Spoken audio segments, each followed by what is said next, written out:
Hello students, ಲಾ ಎಕ್ಸಲೆನ್ಸ್ಗೆ ಸ್ವಾಗತ. ಇವತ್ತಿನ ಈ ಸಂಚಿಕೆಯ ಮುಖಾಂತರ ಪ್ರಿಲಿಮ್ಸ್ಗೆ ತುಂಬ ಇಂಪಾರ್ಟೆಂಟ್ ಆಗಿರುವಂಥ ಒಂದು ಸಬ್ಜೆಕ್ಟ್ ಇಂಡಿಯನ್ ಪಾಲಿಟಿ, ಭಾರತದ ಸಂವಿಧಾನ ಮತ್ತು ರಾಜಕೀಯ ವ್ಯವಸ್ಥೆ, ಈ ಒಂದು ಸಬ್ಜೆಕ್ಟನ್ನು ಶುರು ಮಾಡೋಣ. ಈ ಸರಣಿಯಲ್ಲಿ ನಿಮಗೆ ಪ್ರತಿ 2 ಅಥವಾ 3 ದಿನಗಳಿಗೆ ಒಮ್ಮೆ ಒಂದು ಪಾಲಿಟಿ ವಿಡಿಯೋ ಸಿಗುತ್ತೆ. ಈ ಸರಣಿಯ ಉದ್ದೇಶ ಏನು ಅಂತಂದರೆ ಪ್ರಿಲಿಮ್ಸ್ ಹೊತ್ತಿಗೆ ನಿಧಾನವಾಗಿ ಎಂಟೈರ್ ಪಾಲಿಟಿ ಸಬ್ಜೆಕ್ಟನ್ನು ಇನ್ಡೆಪ್ತ್ ಆಗಿ ಪ್ರಿಪೇರ್ ಆಗೋದು ಮತ್ತು ರಿವಿಷನ್ನ ಕೂಡ ಮುಗಿಸಿಕೊಳ್ಳೋದು ಈ ಒಂದು ಸರಣಿಯ ಮುಖಾಂತರವಾಗಿ. ಇಲ್ಲಿ ನಮ್ಮ ಡಿಸ್ಕಷನ್ ಎಂ ಲಕ್ಷ್ಮೀಕಾಂತ್ ಪುಸ್ತಕದ ಆಧಾರವಾಗಿರುತ್ತೆ ಮತ್ತು ಪ್ರಿಲಿಮ್ಸ್ನಲ್ಲಿ ಬರುವಂಥ ಪಾಲಿಟಿಯ ಎಲ್ಲ ಕ್ವೆಶನ್ಸ್ಗಳನ್ನು, ಎಲ್ಲ ರೀತಿಯ ಕ್ವೆಶನ್ಸ್ಗಳನ್ನು ಟಾರ್ಗೆಟ್ ಮಾಡೋದು ಆಗಿರುತ್ತೆ. ಯಾಕೆಂತಂದರೆ ಇಂಡಿಯನ್ ಪಾಲಿಟಿ ಅನ್ನುವಂಥ ಒಂದು ಸಬ್ಜೆಕ್ಟ್ ಸ್ಟ್ಯಾಟಿಕ್ ಸಬ್ಜೆಕ್ಟ್ ಆಗಿದೆ, ಪ್ರತಿನಿತ್ಯ ಚೇಂಜ್ ಆಗುವಂಥ ಸಬ್ಜೆಕ್ಟ್ ಅಲ್ಲ ಆಗಿದೆ. ಆದ್ದರಿಂದ ಸರಿಯಾಗಿ ನಾವು ಪ್ರಿಪೇರ್ ಆಗಿದ್ದೆ ಆದರೆ ಈ ಪಾಲಿಟಿ ಸಬ್ಜೆಕ್ಟಿಂದ ಬರುವಂಥ ಒಂದೇ ಒಂದು ಕ್ವೆಶನ್ ಕೂಡ ನಮ್ಮ ಕೈಯಿಂದ ಮಿಸ್ ಆಗೋದಿಲ್ಲ. ಜೊತೆಗೆ ಪ್ರತಿ ವರ್ಷ UPSC ಪ್ರಿಲಿಮ್ಸಲ್ಲಿ ನಮಗೆ ಅಂದಾಜು 10ರಿಂದ 20 ಕ್ವೆಶನ್ಸ್ ತನಕ ಪಾಲಿಟಿ ಮತ್ತು ಗವರ್ನೆನ್ಸ್ ಅನ್ನುವಂಥ ಒಂದು ಸಬ್ಜೆಕ್ಟಿಂದನೇ ಕೇಳ್ತಾ ಇದೆ. ಆದ್ದರಿಂದ ಈ ಸರಣಿಯ ಉದ್ದೇಶ ಅಂತಂದರೆ UPSC ಪ್ರಿಲಿಮ್ಸಲ್ಲಿ ಕೇಳುವಂಥ ಪ್ರತಿಯೊಂದು ಪಾಲಿಟಿ ಮತ್ತು ಗವರ್ನೆನ್ಸ್ ಸೆಕ್ಷನ್ನ ಕ್ವೆಶನ್ ಅನ್ನ ನಾವು ಟಾರ್ಗೆಟ್ ಮಾಡಲಿಕ್ಕೆ ಆಗಬೇಕು. ಒಂದು ಕ್ವೆಶನ್ನು ನಮ್ಮ ಕೈಯಿಂದ ಮಿಸ್ ಆಗಬಾರದು. ಈ ಒಂದು ಉದ್ದೇಶದಿಂದ ಸರಣಿಯನ್ನ ಶುರು ಮಾಡೋಣ. ಮೊದಲಿಗೆ ಈ ಸರಣಿಯನ್ನ ಕಾನ್ಸ್ಟಿಟ್ಯೂಯೆಂಟ್ ಅಸೆಂಬ್ಲಿಯ ಬಗ್ಗೆ ಒಂದಷ್ಟು ಬೇಸಿಕ್ ಡೀಟೇಲ್ಸ್ ಅನ್ನು ನೋಡುವುದರ ಮುಖಾಂತರವಾಗಿ ಶುರು ಮಾಡೋಣ. ಯಾಕೆಂತಂದ್ರೆ ನಾವು ಡಿಸ್ಕಸ್ ಮಾಡಲಿಕ್ಕೆ ಅಂತ ಹೊರಟಿರುವಂತ ಭಾರತದ ಸಂವಿಧಾನ ಮತ್ತು ರಾಜಕೀಯ ವ್ಯವಸ್ಥೆ ಎಂಟೈರ್ ಸಬ್ಜೆಕ್ಟ್ ಯಾವ ಆಧಾರದ ಮೇಲೆ ನಿಂತಿದೆ ಅಂತಂದ್ರೆ ಈ ಕಾನ್ಸ್ಟಿಟ್ಯೂಯೆಂಟ್ ಅಸೆಂಬ್ಲಿ, ಸಂವಿಧಾನ ರಚನಾ ಸಭೆ ಅಥವಾ ಸಂವಿಧಾನ ರಚನಾ ಸಮಿತಿ, ಇದು ರೂಪಿಸಿರುವಂತ ಸಂವಿಧಾನದ ಆಧಾರದ ಮೇಲೆ ಇದೆ. ಅದಕ್ಕೋಸ್ಕರ ಸೊ ಮೊದಲನೇ ಪಾಯಿಂಟ್ ಕಾನ್ಸ್ಟಿಟ್ಯೂಯೆಂಟ್ ಅಸೆಂಬ್ಲಿ, ಅದರ ಹೆಸರೇ ಹೇಳ್ತಾ ಇದೆ ನಮ್ಮ ಸಂವಿಧಾನವನ್ನ ರಚಿಸಿರುವಂತ ಸಭೆ ಇದಾಗಿದೆ. ಈ ಸಭೆ ರಚಿಸಿರುವಂತ ಸಂವಿಧಾನವನ್ನು ನಾವಿವತ್ತು ಡಿಸ್ಕಸ್ ಮಾಡಲಿಕ್ಕೆ ಅಂತ ಹೊರಟಿದ್ದೀವಿ. ಈಗ ಈ ಸಭೆಯ ಬಗ್ಗೆ ಒಂದಷ್ಟು ಬೇಸಿಕ್ ಡೀಟೇಲ್ಸ್ ನಮಗೆ ಬೇಕಾಗಿದ್ದಾವೆ. ಯಾಕೆಂತಂದ್ರೆ UPSC ಪ್ರಿಲಿಮ್ಸ್ ಅಲ್ಲಿ ಈಗಾಗಲೇ ಕಾನ್ಸ್ಟಿಟ್ಯೂಯೆಂಟ್ ಅಸೆಂಬ್ಲಿಯನ್ನ ಟಾರ್ಗೆಟ್ ಮಾಡಿ ಕ್ವೆಶನ್ಸ್ ಅನ್ನ ಕೇಳಿದೆ. ಆದ್ದರಿಂದ ಬೇಸಿಕ್ ಡೀಟೇಲ್ಸ್ ಅನ್ನ ನೋಡೋಣ. ಮೊದಲಿಗೆ ಭಾರತೀಯರಿಗೆ ತಮ್ಮ ರಾಜಕೀಯ ವ್ಯವಸ್ಥೆಯನ್ನ ನಿರ್ಧಾರ ಮಾಡಲಿಕ್ಕೆ ತಮ್ಮದೇ ಆದಂತ ಒಂದು ಸಂವಿಧಾನವನ್ನ ರೂಪಿಸಿಕೊಳ್ಳುವಂತ ಹಕ್ಕಿದೆ. ಆ ಹಕ್ಕನ್ನ ನಾವು ಎಕ್ಸರ್ಸೈಸ್ ಮಾಡಬೇಕು ಅಂತಂದ್ರೆ, ಅಂದ್ರೆ ನಮ್ಮ ಸಂವಿಧಾನವನ್ನ ನಾವೇ ರೂಪಿಸಿಕೊಳ್ಬೇಕು ಅಂತಂದ್ರೆ ನಮ್ಮದೇ ಆದಂತ ಒಂದು ಸಂವಿಧಾನ ರಚನಾ ಸಭೆ ಬೇಕು, ಅಂದ್ರೆ ಕಾನ್ಸ್ಟಿಟ್ಯೂಯೆಂಟ್ ಅಸೆಂಬ್ಲಿ ಬೇಕು. ಇಂಥ ಒಂದು ಡಿಮ್ಯಾಂಡ್ ನಮಗೆ ಮೊದಲಿಗೆ ಎಲ್ಲಿ ಬರುತ್ತೆ ಅಂತಂದ್ರೆ 1934ರಲ್ಲಿ ಬರುತ್ತೆ.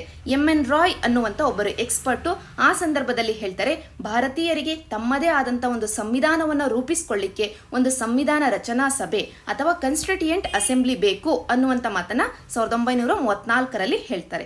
ನಂತರ ಇದು ಮುಂದುವರೆದು 1935ರಲ್ಲಿ ಇಂಡಿಯನ್ ನ್ಯಾಷನಲ್ ಕಾಂಗ್ರೆಸ್ ಮೊಟ್ಟ ಮೊದಲನೆಯ ಅಫಿಷಿಯಲ್ ಡಿಮ್ಯಾಂಡ್ ಒಂದನ್ನ ಇಡುತ್ತೆ, ಕಾನ್ಸ್ಟಿಟ್ಯೂಯೆಂಟ್ ಅಸೆಂಬ್ಲಿ ಭಾರತೀಯರಿಗೆ ಬೇಕು ಅನ್ನುವಂಥ ಡಿಮ್ಯಾಂಡ್ ಅನ್ನ.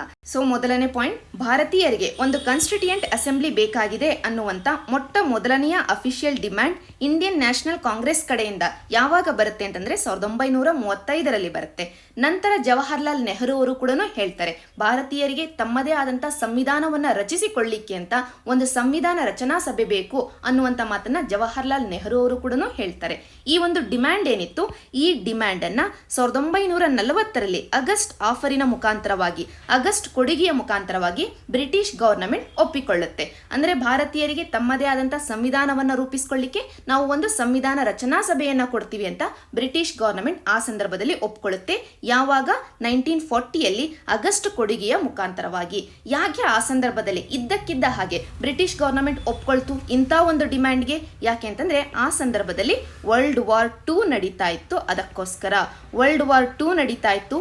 ಈ ವರ್ಲ್ಡ್ ವಾರ್ಗೆ ಇಂಡಿಯನ್ಸ್ನ ಸಪೋರ್ಟ್ ಬೇಕಾಗಿತ್ತು. ಭಾರತೀಯರು ಈ ಒಂದು ಯುದ್ಧಕ್ಕೆ, ಮಹಾಯುದ್ಧಕ್ಕೆ ಸಪೋರ್ಟ್ ಮಾಡಬೇಕಾಗಿತ್ತು. ಭಾರತೀಯರ ಸಪೋರ್ಟ್ ಅನ್ನ ತೆಗೆದುಕೊಳ್ಳಬೇಕು ಅಂತಂದ್ರೆ ಭಾರತೀಯರಿಗೆ ಡೆಮಾಕ್ರಸಿಯ ನಿಟ್ಟಿನಲ್ಲಿ, ಪ್ರಜಾಪ್ರಭುತ್ವದ ನಿಟ್ಟಿನಲ್ಲಿ ಒಂದಷ್ಟಾದ್ರೂ ರಿಫಾರ್ಮ್ಸ್ ಗಳನ್ನ ನಾವು ಆಫರ್ ಮಾಡಬೇಕು ಅನ್ನುವಂತ ಆಲೋಚನೆ ಬಂದು, ಮತ್ತು ಬ್ರಿಟನ್ನಿನ ಮೇಲೆ ಸಾಕಷ್ಟು ಪ್ರೆಷರ್ ಇರುತ್ತೆ, ಭಾರತದ ಸಪೋರ್ಟ್ ಅನ್ನ ಪಡ್ಕೊಳ್ಳೇಬೇಕು ಈ ವರ್ಲ್ಡ್ ವಾರ್ 2ಗೆ ಅನ್ನುವಂತ ಪ್ರೆಷರ್ ಇರುತ್ತೆ ಬ್ರಿಟನ್ನಿನ ಮೇಲೆ. ಆದ್ದರಿಂದ ಆಗಸ್ಟ್ ಆಫರಿನ ಮುಖಾಂತರವಾಗಿ ಬ್ರಿಟಿಷ್ ಗವರ್ನಮೆಂಟ್ ಒಪ್ಕೊಳ್ಳುತ್ತೆ, ಭಾರತೀಯರಿಗೆ ಒಂದು ಸಂವಿಧಾನ ರಚನಾ ಸಭೆಯನ್ನ ಕೊಡೋಣ, ಅದರ ಮುಖಾಂತರವಾಗಿ ಭಾರತೀಯರು ತಮ್ಮದೇ ಆದಂತ ಒಂದು ಸಂವಿಧಾನವನ್ನ ರಚನೆ ಮಾಡಿಕೊಳ್ಳಿ, ಅದರ ಆಧಾರದ ಮೇಲೆ ಅವರ ರಾಜಕೀಯ ವ್ಯವಸ್ಥೆ ಇರಲಿ ಅನ್ನುವಂತ ಒಂದು ಆಫರ್ ಅನ್ನು ನಾವು ಕಾಣ್ತೀವಿ ಆಗಸ್ಟ್ ಆಫರ್ ಅಲ್ಲಿ. ಆದರೆ ಈ ಆಗಸ್ಟ್ ಕೊಡುಗೆಯಲ್ಲಿ ಒಂದಷ್ಟು ಕಂಡೀಷನ್ಸ್ಗಳನ್ನು ಹೇರಿಕೆ ಮಾಡಲಾಯಿತು ಗವರ್ನಮೆಂಟಿನ ಕಡೆಯಿಂದ.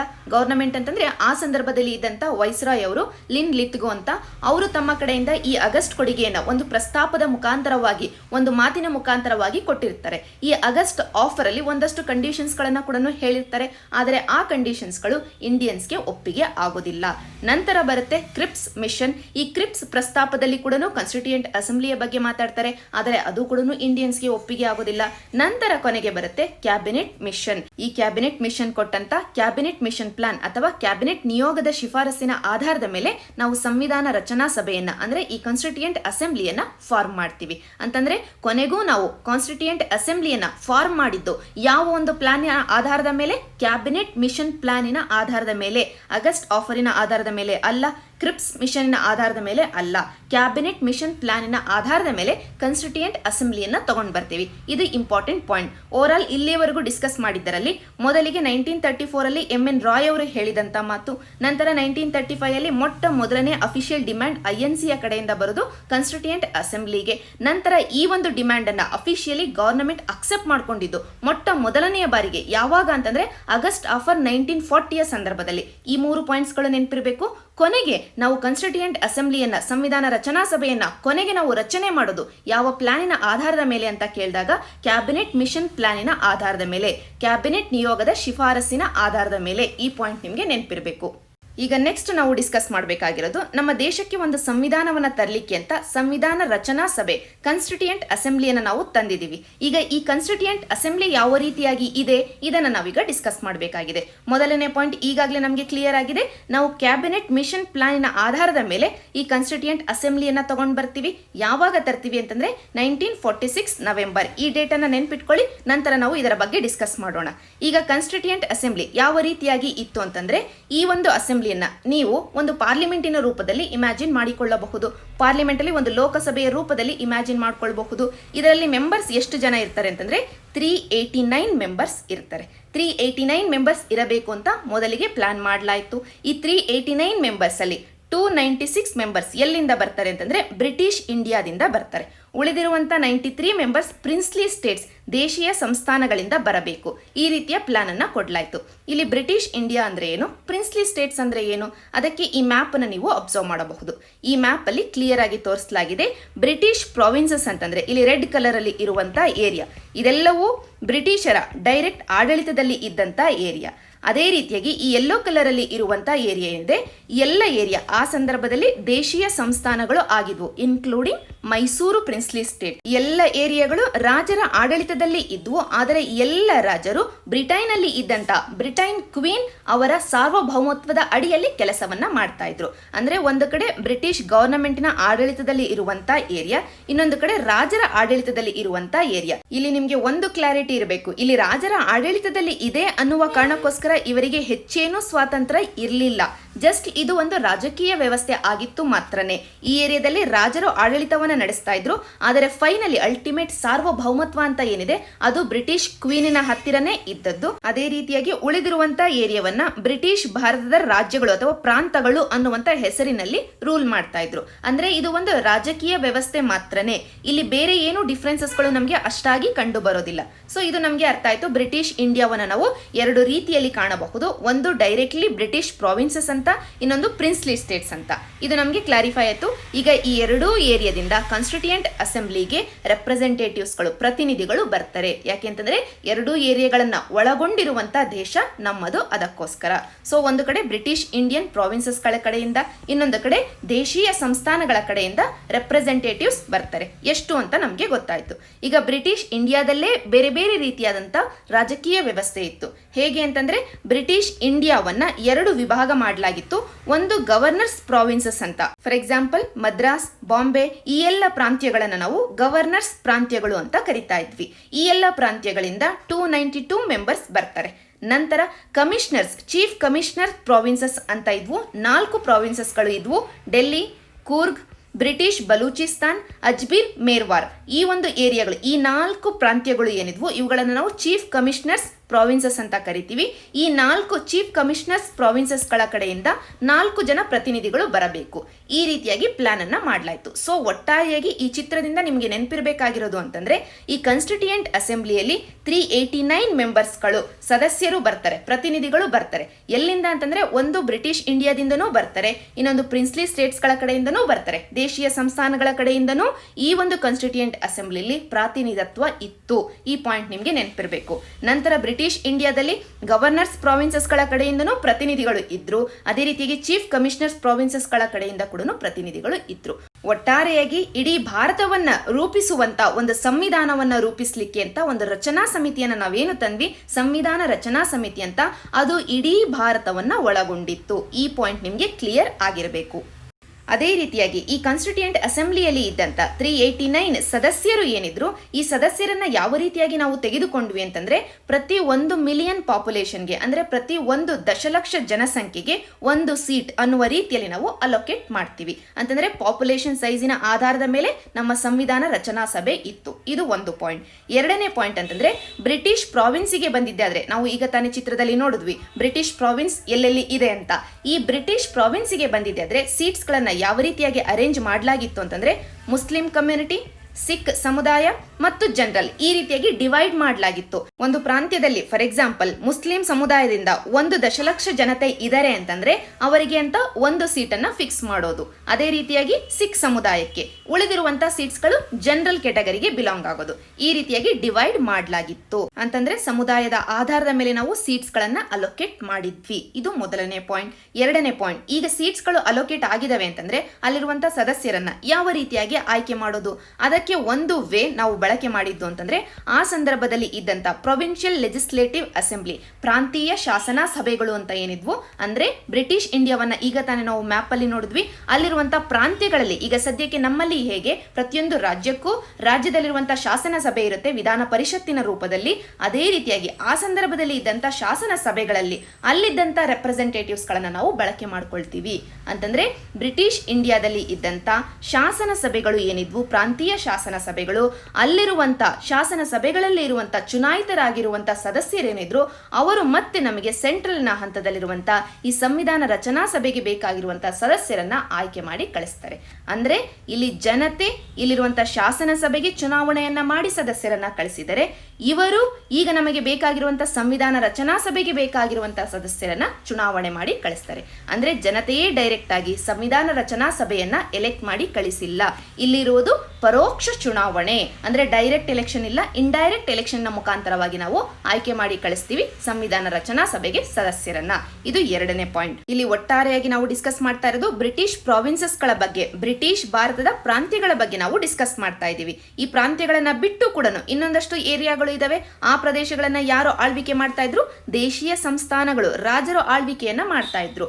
ಈ ದೇಶೀಯ ಸಂಸ್ಥಾನಗಳಿಂದ ಬಂದಂತ ಮೆಂಬರ್ಸ್ 93 ಮೆಂಬರ್ಸ್ ಏನಿದ್ರು, ಇವರನ್ನ ನಾಮಿನೇಷನ್ ನ ಮುಖಾಂತರವಾಗಿ ಕಳಿಸಲಾಗುತ್ತೆ ಸಂವಿಧಾನ ರಚನಾ ಸಭೆಗೆ. ಸೊ ಎರಡನೇ ಪಾಯಿಂಟ್, ಪ್ರಿನ್ಸ್ಲಿ ಸ್ಟೇಟ್ಸ್ ಗಳಿಂದ ನಾಮಿನೇಷನ್ ಮೆಥಡ್ ಅನ್ನ ಬಳಕೆ ಮಾಡಲಾಯಿತು, ಎಲೆಕ್ಷನ್ ಅನ್ನ ಅಲ್ಲ. ಬ್ರಿಟಿಷ್ ಪ್ರಾವಿನ್ಸಸ್ ಗಳ ವಿಷಯದಲ್ಲಿ ಎಲೆಕ್ಷನ್ ಅನ್ನ ಬಳಕೆ ಮಾಡ್ಕೊಳ್ತೀವಿ, ಪರೋಕ್ಷವಾದಂತ ಚುನಾವಣೆಯನ್ನ ಬಳಕೆ ಮಾಡ್ಕೊಳ್ತೀವಿ. ಅದೇ ದೇಶೀಯ ಸಂಸ್ಥಾನಗಳ ವಿಷಯಕ್ಕೆ ಬಂದಿದ್ದೆ ಆದ್ರೆ ನಾವು ನಾಮಿನೇಷನ್ ಮೆಥಡ್ ಅನ್ನ ಬಳಕೆ ಮಾಡ್ಕೊಳ್ತೀವಿ. ಇಷ್ಟು ನಮಗೆ ಒಟ್ಟಾರೆಯಾಗಿ ಯಾವ ರೀತಿಯಾಗಿ ನಾವು ನಮ್ಮ ಸಂವಿಧಾನವನ್ನ ರಚನೆ ಮಾಡ್ಲಿಕ್ಕೆ ಅಂತ ಬೇಕಾಗಿರುವಂತ ಸಂವಿಧಾನ ರಚನಾ ಸಭೆಯನ್ನ ನಿರ್ಮಾಣ ಮಾಡಿದ್ವಿ ಅಂತ. ಈಗ ಒಂದಷ್ಟು ಜನರಲ್ ಅಬ್ಸರ್ವೇಷನ್ಸ್ ಗಳನ್ನ ಮಾಡೋಣ. ಮೊದಲನೇ ಪಾಯಿಂಟ್ ಏನು ಅಂತಂದ್ರೆ, ನಮ್ಮ ಸಂವಿಧಾನ ರಚನಾ ಸಭೆಯಲ್ಲಿ ಒಂದು ಕಡೆ ಎಲೆಕ್ಟೆಡ್ ಮೆಂಬರ್ಸ್ ಕೂಡ ಇದ್ರು, ಹೌದು. ಬ್ರಿಟಿಷ್ ಪ್ರಾವಿನ್ಸಸ್ ಗಳ ಕಡೆಯಿಂದ ಇಂಡೈರೆಕ್ಟ್ಲಿ ಎಲೆಕ್ಟ್ ಆಗಿರುವಂತಹ ಸದಸ್ಯರು ಬಂದಿದ್ದಾರೆ.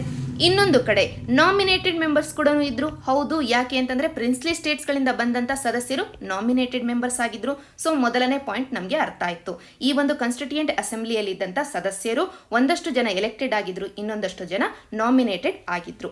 ಎರಡನೇ ಪಾಯಿಂಟ್ ಅಂತಂದ್ರೆ, ಇಲ್ಲಿ ಎಲೆಕ್ಟೆಡ್ ಆಗಿದ್ದಂತ ಮೆಂಬರ್ಸ್ ಏನಿದ್ರು ಇವರು ಇಂಡೈರೆಕ್ಟ್ಲಿ ಎಲೆಕ್ಟೆಡ್ ಆಗಿದ್ರು, ಅಂದ್ರೆ ಡೈರೆಕ್ಟ್ಲಿ ಜನತೆ ಅವರನ್ನ ಎಲೆಕ್ಟ್ ಮಾಡಿ ಕಳಿಸಿರ್ಲಿಲ್ಲ. ಜನತೆ ನಮಗೆ ಬೇಕಾಗಿರುವಂತಹ ಸಂವಿಧಾನವನ್ನ ನೀವು ರೂಪಿಸಿರಿ ಅಂತ ತಾವೇ ಆಯ್ಕೆ ಮಾಡಿ ಕಳಿಸಿದ್ದಂತ ಸದಸ್ಯರು ಇವರು ಆಗಿರ್ಲಿಲ್ಲ. ಜನತೆ ಅಲ್ಲಿರುವಂತ ಪ್ರಾಂತೀಯ ಶಾಸನ ಸಭೆಗಳಿಗೆ ಬೇಕಾಗಿರುವಂತ ಸದಸ್ಯರನ್ನ ಆಯ್ಕೆ ಮಾಡಿ ಕಳಿಸಿದ್ರು. ಅವರು ಈ ಕಾನ್ಸ್ಟಿಟ್ಯೂಯೆಂಟ್ ಅಸೆಂಬ್ಲಿಗೆ ಬೇಕಾಗಿದ್ದಂತ ಸದಸ್ಯರನ್ನ ಆಯ್ಕೆ ಮಾಡಿದ್ರು. ಅಂದ್ರೆ ಇಲ್ಲಿ ಇದ್ದದ್ದು ಇಂಡೈರೆಕ್ಟ್ ಎಲೆಕ್ಷನ್. ಇದು ಎರಡನೇ ಪಾಯಿಂಟ್.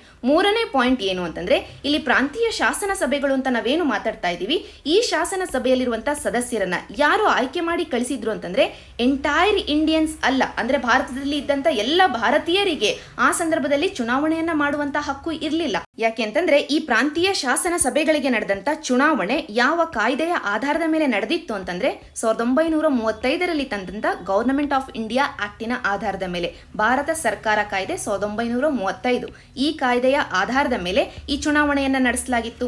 ಈ ಕಾಯ್ದೆ ಎಲ್ಲರಿಗೂ ಚುನಾವಣೆಯಲ್ಲಿ ವೋಟ್ ಮಾಡುವಂತ, ಮತದಾನವನ್ನ ನೀಡುವಂತ ಹಕ್ಕನ್ನ ಕೊಟ್ಟಿರಲಿಲ್ಲ.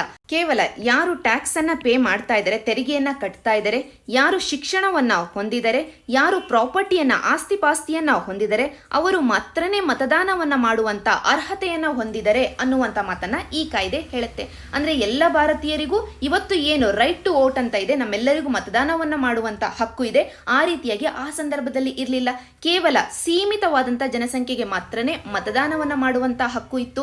ಈ ಸೀಮಿತವಾದಂತ ಜನತೆ ಆಯ್ಕೆ ಮಾಡಿ ಕಳಿಸಿರುವಂತ ಈ ಒಂದು ಸೀಮಿತವಾದಂತ ಬಾಡಿ ಪ್ರಾಂತೀಯ ಶಾಸನ ಸಭೆಗಳು ಆ ಸಂದರ್ಭದಲ್ಲಿ ಏನಿದ್ವು, ಇವುಗಳು ಆಯ್ಕೆ ಮಾಡಿ ಕಳಿಸಿರುವಂತ ಸಂವಿಧಾನ ರಚನಾ ಸಭೆ ಇದಾಗಿತ್ತು. ಅಂದ್ರೆ ಕಾನ್ಸ್ಟಿಟ್ಯೂಯೆಂಟ್ ಅಸೆಂಬ್ಲಿ ಎಲ್ಲ ಭಾರತೀಯರನ್ನ ಪ್ರತಿನಿಧಿಸ್ತಾ ಇರಲಿಲ್ಲ. ಇದು ಒಂದು ಕ್ರಿಟಿಸಿಸಂ. ಆದ್ದರಿಂದ ಎಕ್ಸಾಮ್ ಪರ್ಸ್ಪೆಕ್ಟಿವ್ ಅಲ್ಲಿ ನಮಗೆ ತಿಳಿದಿರಬೇಕಾದಂತ ಒಂದು ಪಾಯಿಂಟ್ ಅಂತಂದ್ರೆ, ನಾವೇನು ಇವತ್ತು ಸಂವಿಧಾನ ರಚನಾ ಸಭೆ ಅಂತ ಡಿಸ್ಕಸ್ ಮಾಡ್ತೀವಿ, ಇದು ಎಂಟೈರ್ಲಿ ಎಲ್ಲ ಭಾರತೀಯರಿಂದ ಮತದಾನಕ್ಕೆ ಒಳಪಟ್ಟಂತ, ನೇರ ಚುನಾವಣೆಗೆ ಒಳಪಟ್ಟಂತ ಸದಸ್ಯರುಗಳನ್ನ ಒಳಗೊಂಡಿರುವಂತ ಸಭೆ ಆಗಿರಲಿಲ್ಲ. ಪರೋಕ್ಷವಾದಂಥ ಚುನಾವಣೆಯ ಮುಖಾಂತರವಾಗಿ, ನಾಮಿನೇಷನ್ನ ಮುಖಾಂತರವಾಗಿ ಬಂದಂಥ ಸದಸ್ಯರುಗಳನ್ನ ಒಳಗೊಂಡಿತ್ತು. ಇದು ಮೊದಲನೇ ಪಾಯಿಂಟ್. ಎರಡನೇ ಪಾಯಿಂಟ್, ಇಲ್ಲಿ ಕ್ರಿಟಿಸಿಸಂ ಏನೇ ಇದ್ರೂ ಕೂಡ ನಮ್ಮ ಕಾನ್ಸ್ಟಿಟ್ಯೂಯೆಂಟ್ ಅಸೆಂಬ್ಲಿಯನ್ನು ನಾವು ಅಬ್ಸರ್ವ್ ಮಾಡಿದ್ದೆ ಆದ್ರೆ ಒಂದು ಪಾಯಿಂಟ್ ಗೊತ್ತಾಗತ್ತೆ. ಅದೇನು ಅಂತಂದ್ರೆ, ಆ ಸಂದರ್ಭದಲ್ಲಿ ಇದ್ದಂಥ ಭಾರತದ ಎಲ್ಲ ಸೆಕ್ಷನ್ಸ್ಗಳನ್ನ, ನಮ್ಮ ಸೊಸೈಟಿಯ ಎಲ್ಲ ಸೆಕ್ಷನ್ಸ್ಗಳನ್ನ, ಅದು ಹಿಂದೂಗಳು ಆಗಿರಬಹುದು, ಮುಸ್ಲಿಂ ಆಗಿರಬಹುದು, ಪಾರ್ಸಿಗಳು ಆಗಿರಬಹುದು, ಸಿಖ್ ಧರ್ಮ ಆಗಿರಬಹುದು, ಮಹಿಳೆಯರು ಆಗಿರಬಹುದು, SC STಗಳು ಆಗಿರಬಹುದು, ಎಲ್ಲ ಸೆಕ್ಷನ್ಸ್ ಆಫ್ ದಿ ಸೊಸೈಟಿಯನ್ನ ಅದು ಪ್ರತಿನಿಧಿ ಮಾಡ್ತಾ ಇತ್ತು. ಅದು ಒಂದು ಇನ್ಕ್ಲೂಸಿವ್ ಬಾಡಿ ಆಗಿತ್ತು, ಎಲ್ಲರನ್ನ ಪ್ರತಿನಿಧಿಸುವಂತ ಒಂದು ಬಾಡಿ ಆಗಿತ್ತು. ಜೊತೆಗೆ ಆ ಸಂದರ್ಭದಲ್ಲಿ ಇದ್ದಂತ ಮೇಜರ್ ಲೀಡರ್ಸ್ ಅಂತ ಏನಿದ್ರು, ನಾಯಕರು ಅಂತ, ಅವರೆಲ್ಲರನ್ನ ಒಳಗೊಂಡಿತ್ತು ಈ ಒಂದು ಕಾನ್ಸ್ಟಿಟ್ಯೂಯೆಂಟ್ ಅಸೆಂಬ್ಲಿ. ಆದರೆ ಒಂದು ಪಾಯಿಂಟ್ ಅನ್ನ ನಾವಿಲ್ಲಿ ನೋಟ್ ಡೌನ್ ಮಾಡ್ಕೊಳ್ಬೇಕು. ಎಲ್ಲ ಪ್ರಮುಖ ನಾಯಕರುಗಳನ್ನ ಒಳಗೊಂಡಿದ್ರೂ ಕೂಡ ಆ ಸಂದರ್ಭದಲ್ಲಿ ಇದ್ದಂತ ಮಹಾತ್ಮ ಗಾಂಧೀಜಿಯವರು ಮತ್ತು ಜಿನ್ನಾ ಅವರು, ಇವರಿಬ್ಬರು ಕಾನ್ಸ್ಟಿಟ್ಯೂಯೆಂಟ್ ಅಸೆಂಬ್ಲಿಯ ಭಾಗ ಆಗಿರಲಿಲ್ಲ. ಇವರಿಬ್ಬರು ನಮ್ಮ ಸಂವಿಧಾನ ರಚನಾ ಸಭೆಯ ಸದಸ್ಯರುಗಳು ಆಗಿರಲಿಲ್ಲ. ಈ ಒಂದು ಪಾಯಿಂಟ್ ಅನ್ನ ಕೂಡ ನೋಟ್ ಡೌನ್ ಮಾಡ್ಕೊಂಡಿರಿ. ಈಗ ಈ ಕಾನ್ಸ್ಟಿಟ್ಯೂಯೆಂಟ್ ಅಸೆಂಬ್ಲಿಗೆ ಬೇಕಾಗಿದ್ದಂಥ ಚುನಾವಣೆಗಳು ಯಾವಾಗ ನಡೆದವು ಅಂತ ನೋಡೋದಾದ್ರೆ 1946ರ ಜುಲೈ ಆಗಸ್ಟಿನ ಸಂದರ್ಭದಲ್ಲಿ ನಡೀತವೆ ಚುನಾವಣೆಗಳು. ಅಂತಂದ್ರೆ ಈ ಚುನಾವಣೆಗಳ ಮುಖಾಂತರವಾಗಿ ಕಾನ್ಸ್ಟಿಟ್ಯೂಯೆಂಟ್ ಅಸೆಂಬ್ಲಿಗೆ ಸದಸ್ಯರುಗಳು ಆಯ್ಕೆಯಾಗಿ ಬರ್ತಾರೆ. ಆದರೆ ಪ್ರಿನ್ಸ್ಲಿ ಸ್ಟೇಟ್ಸ್ಗಳ ಮುಖಾಂತರವಾಗಿ ನಾಮಿನೇಟೆಡ್ ಆಗಿ ಬರಬೇಕಾದಂಥ ಸದಸ್ಯರುಗಳು ಬರೋದಿಲ್ಲ. ಯಾಕೆಂತಂದ್ರೆ ಆ ಸಂದರ್ಭದಲ್ಲಿ ಪ್ರಿನ್ಸ್ಲಿ ಸ್ಟೇಟ್ಸ್ಗಳು ಈ ಕಾನ್ಸ್ಟಿಟ್ಯೂಯೆಂಟ್ ಅಸೆಂಬ್ಲಿಯಿಂದ ದೂರ ಉಳಿತಾರೆ. ಆದ್ದರಿಂದ ಈ ದೇಶೀಯ ಸಂಸ್ಥಾನಗಳು ತಮ್ಮ ಸದಸ್ಯರನ್ನ ಕಳಿಸೋದಿಲ್ಲ ಆ ಸಂದರ್ಭದಲ್ಲಿ. ಆದರೆ ನಮಗೆ ಸ್ವಾತಂತ್ರ್ಯ ಬಂದ ನಂತರ ಪ್ರಿನ್ಸ್ಲಿ ಸ್ಟೇಟ್ಸ್ಗಳ ಕಡೆಯಿಂದ ಕೂಡ ಸದಸ್ಯರುಗಳು ಬರ್ತಾರೆ. ಅದನ್ನ ನಾವು ನೆಕ್ಸ್ಟ್ ಸಂಚಿಕೆಯಲ್ಲಿ ಡಿಸ್ಕಸ್ ಮಾಡೋಣ. ಸದ್ಯಕ್ಕೆ ಈಗ ನಾವು ಡಿಸ್ಕಸ್ ಮಾಡ್ಲಿಕ್ಕೆ ಅಂತ ಹೊರಟಿರುವಂತಹ ಭಾರತದ ಸಂವಿಧಾನ ಮತ್ತು ರಾಜಕೀಯ ವ್ಯವಸ್ಥೆ, ಈ ಒಂದು ಸಬ್ಜೆಕ್ಟ್ಗೆ ಆಧಾರವಾಗಿ ನಿಂತಿರುವಂತಹ ಭಾರತದ ಸಂವಿಧಾನ, ಇದನ್ನ ರೂಪಿಸಿದಂತ ಸಂವಿಧಾನ ರಚನಾ ಸಭೆ ಯಾವ ರೀತಿಯಾಗಿ ವಿಕಾಸವನ್ನ ಹೊಂದಿತ್ತು ಅನ್ನೋದ್ರ ಬಗ್ಗೆ ಒಂದಷ್ಟು ಐಡಿಯಾ ನಿಮಗೆ ಬಂದಿದ್ರೆ ಸಾಕು. ಇಲ್ಲಿಯವರೆಗೂ ನಾವು ಡಿಸ್ಕಸ್ ಮಾಡಿದಂತ ಪಾಯಿಂಟ್ಸ್ ಗಳ ಆಧಾರದ ಮೇಲೆ ಒಂದಷ್ಟು ಪ್ರಾಕ್ಟೀಸ್ ಕ್ವೆಶನ್ಸ್ ಗಳನ್ನ ಕೊಡಲಾಗಿದೆ ಮತ್ತು UPSC ಕೂಡ ಯಾವ ರೀತಿಯಾಗಿ ಕ್ವೆಶನ್ಸ್ ಅನ್ನ ಕೇಳುತ್ತೆ, ಈ ರೀತಿಯಾದಂತಹ ಟಾಪಿಕ್ಸ್ ಗಳ ಮೇಲೆ ಅನ್ನೋದ್ರ ವಿಷಯವಾಗಿ ನಿಮಗೆ ಒಂದು ಐಡಿಯಾ ಬರಲಿ ಅಂತ ಪ್ರೀವಿಯಸ್ ಇಯರ್ ಕ್ವೆಶನ್ ಅನ್ನ ಕೂಡ ಕೊಡಲಾಗಿದೆ. ಎಲ್ಲ ಕ್ವೆಶನ್ಸ್ ಗಳಿಗೆ ನೀವು ಉತ್ತರವನ್ನ ಕಮೆಂಟ್ ಸೆಕ್ಷನ್ ಅಲ್ಲಿ ಕೊಡಿ. ಸರಿಯಾದ ಉತ್ತರವನ್ನ 2 ಡೇಸ್ ನಂತರ ಪಿನ್ ಮಾಡಲಾಗುತ್ತೆ, ವೆರಿಫೈ ಮಾಡ್ಕೊಳ್ಳಿ. ಇಷ್ಟು ಇವತ್ತಿನ ಈ ಸಂಚಿಕೆ. ಇದರ ಬಗ್ಗೆ ನಿಮ್ಮಲ್ಲಿ ಯಾವುದೇ ರೀತಿಯ ಫೀಡ್ಬ್ಯಾಕ್ ಇದ್ರೂ ಅದನ್ನ ಕಮೆಂಟ್ ಸೆಕ್ಷನ್ ಅಲ್ಲಿ ಕೊಡಿ. ನಾವು ಅದರ ಆಧಾರದ ಮೇಲೆ ನಮ್ಮ ಕ್ವಾಲಿಟಿಯನ್ನ ಇಂಪ್ರೂವ್ ಮಾಡ್ಕೊಳ್ತೀವಿ, ನಮ್ಮ ಪ್ರೆಸೆಂಟೇಷನ್ ಇಂಪ್ರೂವ್ ಮಾಡ್ಕೊಳ್ತೀವಿ. ಒಟ್ಟಾರೆಯಾಗಿ ನಿಮ್ಮ ಪ್ರಿಪರೇಷನ್ಗೆ ಸಹಾಯ ಆಗಬೇಕು. ನಿಮಗೆ ಪ್ರಿಲಿಮ್ಸ್ ಅಲ್ಲಿ ಪಾಲಿಟಿ ಸಬ್ಜೆಕ್ಟ್ ಇಂದ ಬಂದಂತ ಯಾವ ಒಂದು ಕ್ವೆಶನ್ ಮಿಸ್ ಆಗಬಾರದು. ಈ ಒಂದು ಉದ್ದೇಶದಿಂದ ಈ ಸರಣಿಯನ್ನ ಶುರು ಮಾಡೋಣ. Thank you for watching.